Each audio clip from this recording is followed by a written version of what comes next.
하나님의 나라라는 의미가 무엇일까요? 하나님의 나라라는 것은 하나님의 통치가 이루어지고 있는 것이고 하나님의 통치 원리가 그 땅 가운데 펼쳐지고 있다는 것을 의미할 것입니다. 이스라엘은 하나님의 나라라는 이름을 갖고 있습니다. 이스라엘이 하나님의 나라라고 불려진다는 것은 그들이 곧 하나님의 통치를 따르고 있고 하나님의 통치 원리가 그의 삶 속에, 그의 사회 속에서 이루어지고 있다는 것을 의미할 것입니다.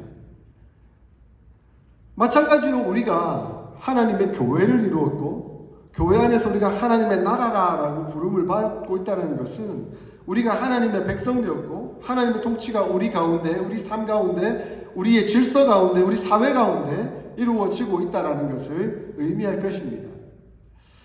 그런데 안타깝게도 이스라엘은 하나님의 나라라는 이름은 가지고 있었지만 하나님의 통치가 이루어지지 않고 있었습니다.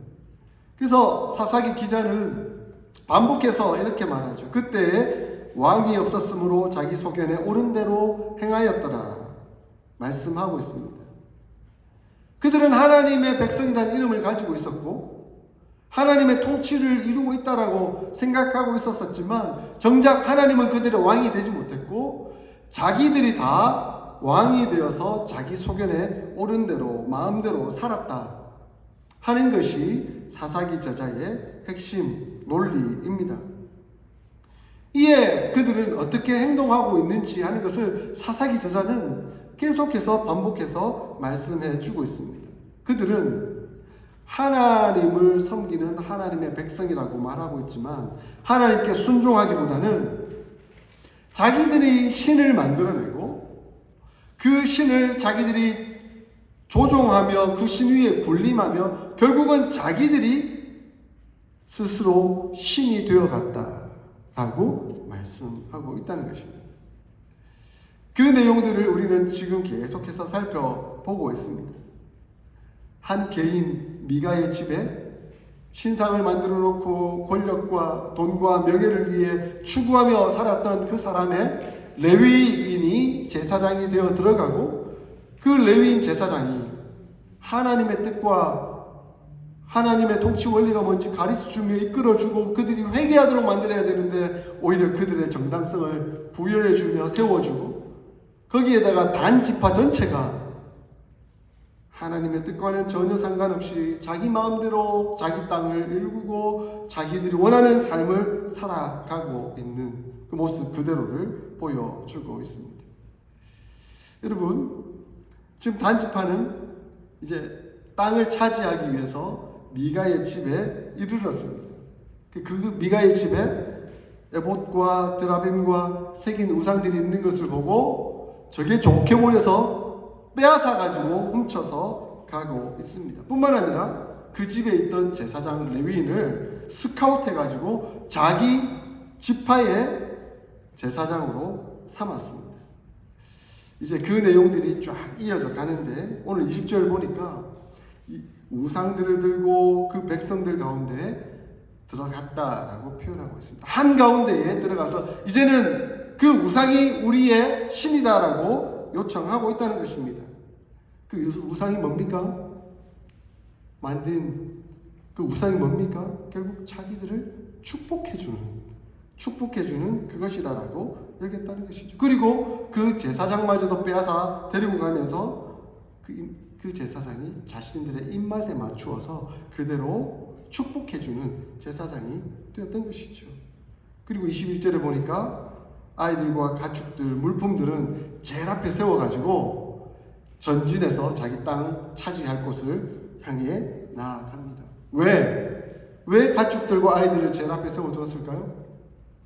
미가의 집에 걸 다 빼앗아 왔으니까 저 미가가 혹시 우리를 뒤쫓아 오지는 않을까 하는 두려움과 무서움이 있었기 때문입니다. 이제는 그 빼앗은 것 뺏기지 않기 위해서 지키기 위해 군사들은 뒤쪽에 다 세워두었던 것이죠. 이런 억울할 때가 있습니까? 미가는 그것을 가만히 내버려 두지 않았죠. 우리 것 빼앗겼는데 우리 것 찾아야 되겠다라고 생각이 들었던 것 같습니다. 그래서 자기 이웃집 사람들을 다 모아가지고 그 단 지파 자손들을 쫓아갑니다. 미가가 부릅니다. 왜 우리 것을 그렇게 훔쳐서 빼앗아 갔느냐? 그렇게 물었습니다. 우리가 남은 것이 무엇이 있겠느냐? 너희가 다 뺏어가니까 이제 우리에게는 남은 것이 아무것도 없다라고 얘기합니다. 그랬더니 미가가 내가 만든 신, 내가 만든 제사장 너희가 가지고 가지 않았느냐라고 이야기합니다. 여러분, 지금 미가에게 하나님은 누구입니까? 지금 미가에게 있어서, 그에게 있어서 여호와 하나님은 누구입니까? 천지를 창조하시고 이스라엘을 구원하셔서 이끌어 가시는 하나님입니다. 그런데 그 하나님을 생각지 아니하고 그는 내가 만든 신, 그리고 내가 만든 제사장이라고 이야기하고 있습니다. 그는 자기가 신을 만들어 놓고는 하나님을 그곳에 대입하고 있는 것이죠. 그리고 하나님이 내 뜻대로 움직여야 된다라고 조종하고 있고, 그리고 내게 마음껏 복을 주셔야 됩니다라고 말을 하고 있다는 것입니다. 참 이게 인생의 모습이지 않겠는가라는 생각이 듭니다. 자기가 만든 신이 신이겠습니까? 그는 그 신을 만들어 놓고 여호와 하나님이라고 불렀지만 그 하나님은 하나님이 아닌 것이죠. 우리가 믿고 있는 하나님은 스스로 계신 하나님이십니다. 우리가 만든 신이 아닙니다. 하나님은 천지를 창조하시고 우리를 이끄시고 인도해 가시는 하나님이십니다. 그러므로 내 마음대로 만들어 놓고 조종하면서 내게 복을 주고 내 뜻대로 움직여 가야 되는 그런 하나님이 아니신 것이죠. 그런데 그렇게 내가 만든 신, 내가 만든 하나님, 그것을 왜 가지고 훔쳐 도망가느냐라고 말을 하고 있습니다. 사랑하는 성도 여러분, 여러분이 믿는 하나님은 만들어진 하나님입니까? 아니면 스스로 계신 하나님이십니까? 여러분이 혹시 만들어낸 신이 아닐까요? 여러분의 복 주기를 원하고 내 마음대로 조종하기를 원하는, 마치 지니의 알라딘의 요술램프처럼 내가 문질러서 필요할 때만 나오십시오. 그리고 내 뜻, 내 소원을 이루어 주십시오. 그리고 내가 필요 없을 때는 다시 램프 안에 들어가 계십시오. 그리고 내가 다시 부를 때까지는 나의 삶과는 상관하지 마십시오. 나는 내 마음대로 살아갈 것입니다. 내가 필요할 때 다시 나오십시오. 그렇게 말하고 있지는 않는지. 그것이 바로 만들어낸 신이 되어버리는 것이죠. 근데 참 웃긴 것은 이 만든 신을 단 지파가 빼앗아 가지고 갔습니다. 그리고 이 신을 두고 싸우고 있는 것이죠. 미가가 내어놓으라 하니까 단 지파는 뭐라고 합니까? 폭력으로 빼앗아가 놓고 이제 폭력으로 지키겠다라고 말합니다. 25절을 보십시오. 내 목소리를 우리에게 들리게 하지 말라. 노한 자들이 너희를 쳐서 내 생명과 내 가족의 생명을 잃게 할까 하노라. 조금 어려운 말로 쓰면 아주 쉽게 말해볼까요? 한 번만 더 말해봐라. 한 번만 이건 다시 내놓으라고 말해봐라. 다 죽여버릴 것이다. 이렇게 말하고 있는 것입니다. 너무나 많은 그 한 지파, 한 가족이 이겨낼 수 있을까요? 이겨낼 수 없는 것이죠. 그래서 그 협박을 막아낼 능력이 전혀 없다라고 생각하고 결국은 미가는 꼬리를 내리고 도망갈 수밖에 없었습니다. 그렇게 그들은 도망가고 있습니다. 사랑하는 성도 여러분, 지금 이 미가의 모습을 보면서, 그리고 단지파의 모습을 보면서 우리의 삶, 우리의 신앙을 돌아보게 됩니다. 우리는 예수 그리스도를 나의 구주, 나의 하나님으로 모시고 나온 사람들입니다. 그렇게 신앙하겠다라고 나온 사람입니다. 그러므로 예수 그리스도가 나의 구주, 나의 하나님이십니다. 그런데 우리는 그 예수 그리스도를 마치 내가 만든 신처럼 여기고 있지는 않는지 한번 돌아보며 생각해 보기를 소원합니다. 우리가 교회를 다니는 이유와 목적이 무엇입니까? 여러분, 왜 교회를 다니세요? 예수님이 나의 구주이시고 나의 하나님이시기 때문이지 않습니까? 그렇기에 나는 그분을 따르고 그분께 순종하고 그분께 예배드리기 위해 교회를 나옵니다라고 고백합니다. 그런데 내가 교회를 나오는 이유와 목적은 복받기를 원하고 세상에서 잘되기를 원하고 형통하기를 원해서 나온다고 한다면 우리는 그 예수님을 마치 내가 만든 신으로, 내가 조종할 신으로 그렇게 여기고 있다는 것입니다. 우리는 이것을 주의해야 합니다. 아마 신앙이 어릴 때는 그럴 수 있겠죠. 처음 예수님을 믿기 위해서 나올 때는 그럴 수 있겠죠. 그러나 지금 교회를 오래 다니고 신앙적으로 신앙생활을 열심히 해오는 우리의 모습 속에서 여전히 이러한 태도와 이러한 상황을 만들어가고 있다고 한다면 우리는 하나님 앞에서 겸손하게 무릎 꿇을 수가 있어야 하겠습니다. 이렇게 내가 만들어낸 신은 결국 나의 정당성을 인정받기 위해서 하는 것임을 느끼게 됩니다.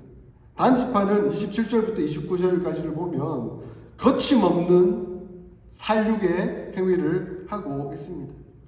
미가가 만든 것과 그 제사장을 취하여 라이스에 이르러 한가하고 걱정이 없이 사는 백성들을 마구잡이로 무차별적으로 살육하고 그 땅을 정복해 나가고 있습니다.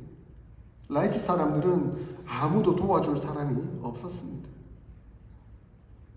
그들은 조용히 사는 민족이었습니다. 그런데 단지파는 거침없이 그들을 죽이는 일을 행하고 있습니다. 미가의 신상을 강탈하는 것에서부터 평온하고 선량한 사람을 살육하는 일에 한치의 거리낌도 없이 행동하고 있는 것을 보게 됩니다. 하나님의 백성이 어떻게 이렇게 잔인할 수 있을까 생각해 보게 됩니다. 왜 이렇게 잔인하게 되었을까요? 왜 이렇게 잔인하게 되었을까요? 그들은 착각하고 있는 거예요. 하나님께서 우리에게 사명을 주셨다라고 착각하고 있는 거예요. 우리가 지난번에 살펴보지 않았습니까? 18장 1절 2절 보면 우리가 땅을 분배받지 못했으니까 지금이라도 땅을 정탐하여 우리 땅을 찾자라고 그들이 생각했습니다. 아닙니다. 그들은 이미 땅을 분배받았습니다. 그러나 그때 땅을 분배받았을 때는 하나님의 사명을 잘 감당하지 않고 있다가 무서워서 산지로 도망가고 있다가 이제 와서 평온하고 안전한 그런 마을을 보니까 저 땅이 우리 땅이라고 빼앗고 싶었던 겁니다. 그리고는 하나님께서 저 땅을 우리에게 사명으로 주셨다라고 말하고 있는 겁니다. 그러면서 땅을 찾다가 그 레위인을 만났을 때 레위 제사장 보고 그게 우리의 사명이 맞느냐? 하나님께서 우리에게 주신 땅이 맞느냐? 네가 증명해달라. 그 레위인이 좋다고 평안히 가라. 하나님께서 너희 앞길 열어주셨다.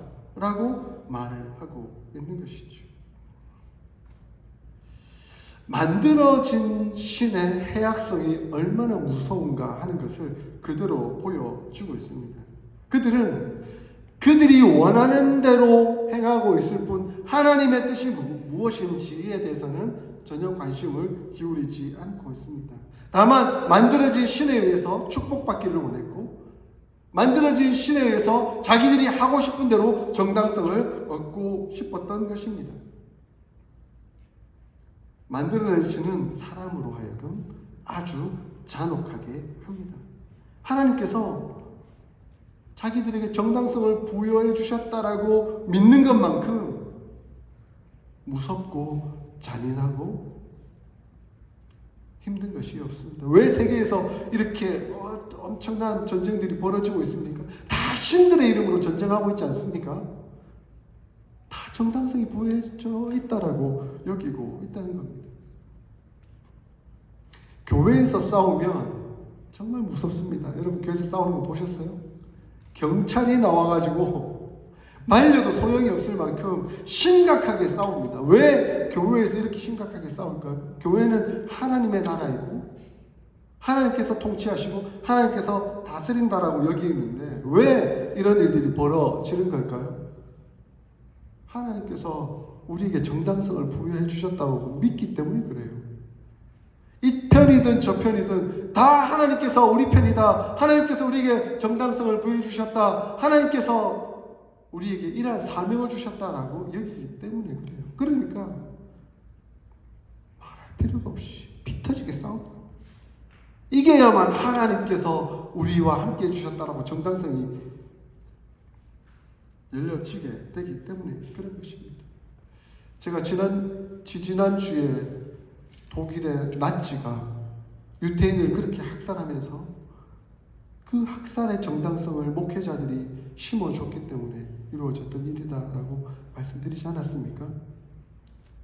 결국 하나님의 정당성이 정치 권력에 함께 해주면 얼마나 심각하고 위험한 일이 벌어지는지. 저는 교회사를 공부하다가 미국 청교도들이 정말 하나님의 은혜 가운데 이 미국 땅을 하나님의 나라로 만들어가는 아름다운 여정, 과정, 역사들을 보아왔습니다. 그런데 한 가지 안타까운 것. 미국을 정복하면서 인디언들을, 본토 원주민들을 선교의 대상으로 보지 않고 정말 그들을 복음으로 회복시켜 하나님 나라를 함께 이루어야 할 사람으로 보지 않고 가난 오부족으로 보고 몰아내서 다 죽여버려야 할 사람으로 여기고, 근데 거기에 목사들이 정당성을 부여해서 수많은 사람을 처참하게 죽였던 안타까운 역사들을 보면서 하나님 참 기독교 역사상 이렇게 안타까운 일들도 많았군요 하는 것을 제가 보고 참 가슴이 아팠던 적이 있었습니다. 사랑하는 성도 여러분, 우리가 하나님 편에 서 있어야 합니다. 그게 정당성입니다. 하나님이 우리 편 되어 달라라고 말하는 것은 온전한 것이, 온당한 것이 아닙니다. 그런데 우리가 착각 속에 빠져드는 것, 내가 신을 만들어버리면 하나님이 내 편이 될 것이다 라고 생각한다는 것입니다. 그것은 오류입니다. 잘못입니다. 우리가 항상 깊이 생각하고 돌아보아야 할 것은 내가 하나님 편에 서 있는가 하는 것이지 하나님이 내 편이신가 하는 것이 아니라는 겁니다. 사랑하는 성도 여러분, 우리는 항상 하나님 편에 서 있기를 소원합니다. 하나님 편에 서 있기 위해서 말씀과 기도와 순종과 회개의 삶을 살아야 합니다. 그런 삶 없이 일방적으로 하나님 내 편이라고 말하는 것은 굉장히 위험한 행위가 되는 것입니다. 결국 내가 신을 만들어내면 그 사람은 우상 숭배자가 되는 것이죠. 급기야 단지파는 하나님을 믿는 백성이라 말했지만 결국 우상 숭배까지 나아가게 됩니다. 28절을 보니까 라이스를 점령하고 그곳에 이름을 단이라고 정합니다. 그리고 30절에 그곳에 자기들을 위하여 그 새긴 신상을 세웠다라고 말하고 있습니다. 미가에서 집에서 빼앗았던 신상과 제사장을 이제 자기들의 지파에 필요한 신당으로 만들어 버렸던 것입니다. 왜? 축복받고 싶어서, 하나님께로부터 복받고 싶어서 그들은 마음껏 이런 행위를 행하고 있었던 것입니다. 우상숭배의 자리까지 나아가게 되었습니다. 근데 그 우상숭배의 중심에 누가 있었습니까? 레위인이 있었다라고 말하고 있습니다. 30절에 보니까 그 레위인은 명문 가문이에요. 아주 훌륭한 가문, 모세의 손자요 게르솜의 아들이 요나단과 그의 자손이라고 설명하고 있습니다. 모세의 손자 요나단의 후손으로 여기면 그야말로 제사장 가운데 명문 가문이었을 것입니다. 오늘날로 따지면 아주 훌륭한 목사님의 대대로 이어오는 가정의 훌륭한 신학을 한 목사님이라고 평가해 볼 수가 있겠죠. 그런데 그는 만들어내는 신을 섬기고 있었던 겁니다. 자기가 상상해낸 신, 자기가 만들어낸 신, 자기가 복받고 싶은 신, 그 신을 스스로 만들어내고 그 목적은 돈에 있었다라고 이야기하고 있습니다. 그러므로 목회자든 장로든 권사든 성도든 우리가 믿는 신이 스스로 계신 성경의 하나님이셔야 하는 것이지, 우리가 만들어내고 우리가 복받기를 원하는 그런 신이 결코 되어서는 안 됩니다. 그런 사람은 어떤 태도로 드러나냐면 결국 돈이 우상이 되는 모습으로 드러나게 됩니다. 왜냐하면 이 레위인은 결국 돈을 목적으로 미가의 집의 제사장이 되었고 단의 지파의 제사장이 되었지 않습니까? 돈이 목적인 사람이 당장은 드러나지 않지만 점점 본색을 드러나게 되어 있습니다. 상당히 계사적인 태도가 드러나게 되겠죠. 그래서 하나님의 원리가 무엇인지는 생각지 않고 계산적으로 내게 유익만을 위해서 행동하고 추구하게 됩니다. 그것은 돈이 우상이 되기 때문에 그런 것이죠. 그렇게 추구하다 보면 결국 상대방은 얼마나 고통을 당하는지, 얼마나 어려움을 당하는지 하는 것에 대한 생각은 전혀 하지 않습니다. 그리고 자기가 받은 이익이 있으면 그것이 하나님의 축복이라고 말하게 되는 것이죠. 그것은 곧 우상 숭배가 되고 마는 것입니다. 참 이 사사기 계속 강해가면서 부정적인 얘기를 너무 많이 하게 돼서 저도 참 가슴이 아픕니다. 그런데 우리 자신을 좀 돌아볼 수 있는 기회와 계기가 되었으면 좋겠습니다. 그러면서 저는 우리 교회 사랑하는 장로님과 권사님들을 돌아보게 됩니다. 얼마나 귀한 직분자들이신지 생각하게 됩니다. 사랑의 섬김과 수고를 하면서 전혀 계산하지 아니하시고 섬김과 나눔을 하려는 그 아름다운 모습이 참으로 귀합니다. 이 귀한 교회에 귀한 분들과 함께 제가 목회하고 있는 것 참 감사합니다. 그것이 더욱더 충만해지기를 소원합니다. 앞으로 우리 교회가 더 그렇게 성장하며 발전해 갈 수 있기를 소원합니다. 내가 만들어내는 신은 결국 실천적 무신론자로 나아가게 됩니다.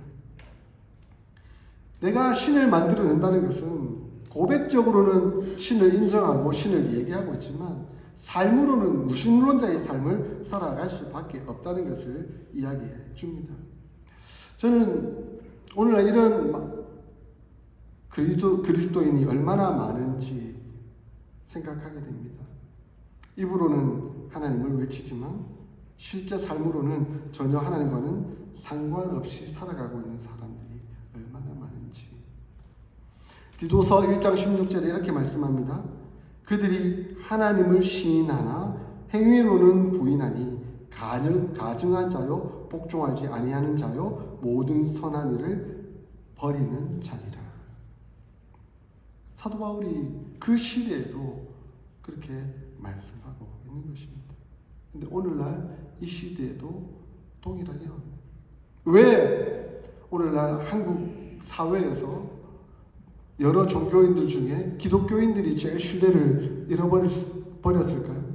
통계상으로 보면 카톨릭, 불교, 기독교인들조차도 기독교인들을 보면서 신뢰할 수 없는 대상이다 라고 말하고 있는 안타까운 현실에 살아가고 있습니다. 왜 그럴까요?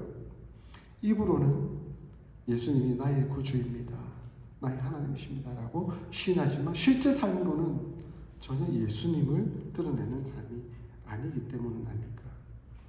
그래서 강영환 교수님은 이렇게 이야기를 했더라고요. 기독교에 대한 비판은 이론에 대한 회의나 의심보다는 잘못된 실천에서부터 비롯된다라는 것을 역사를 통해 어렵지 않게 확인할 수 있습니다. 열매, 곧 복음이 가르친 삶의 실천이 없기 때문에 뿌리, 곧 그 가르침조차 거짓이라고 생각하는 결과가 나타나게 된 것입니다.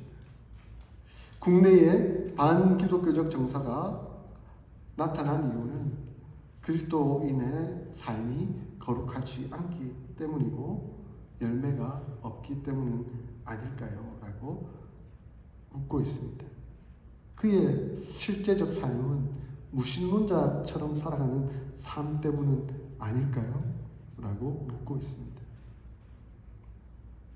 세상 사람들이 우리를 볼 때 저 사람은 참 하나님을 믿고 하나님을 따르는 사람이다라고 볼까요? 아니면 저 사람은 나와 별반 다를 것이 없이 하나님 있으나 없으나 그렇게 살아가는 사람으로 보고 있을까요? 우리는 그것을 생각하며 하나님 앞에 서야 하겠습니다. 사랑하는 성도 여러분, 우리는 예수님을 나의 구주, 나의 하나님으로 고백한 사람들입니다. 아멘. 이제 우리 입으로 하나님을 시인할 뿐만 아니라 우리의 행위로도 하나님을 주인으로 인정하고 고백하는 사람으로 살기를 소원합니다. 내가 신을 만들어내지 아니하고 그러므로 내가 신을 조종하면서 신이 되고자 하는 그런 어리석은 우상 숭배자, 무신론자 같은 삶을 살지 아니하고 온전히 하나님의 주권을 인정하고 순종하며 그 하나님의 주권을 선포하는 믿음의 삶을 살아가기를 소원합니다. 그래서 실제 우리의 삶에서 예수님이 주인 되신다, 하나님이 하나님 되신다 하는 것을 보여주면서 감사와 기쁨과 은혜와 영광을 돌려드리는 믿음의 삶을 살아가는 저와 여러분들 다 될 수 있기를 주의 이름으로 축원합니다. 아멘.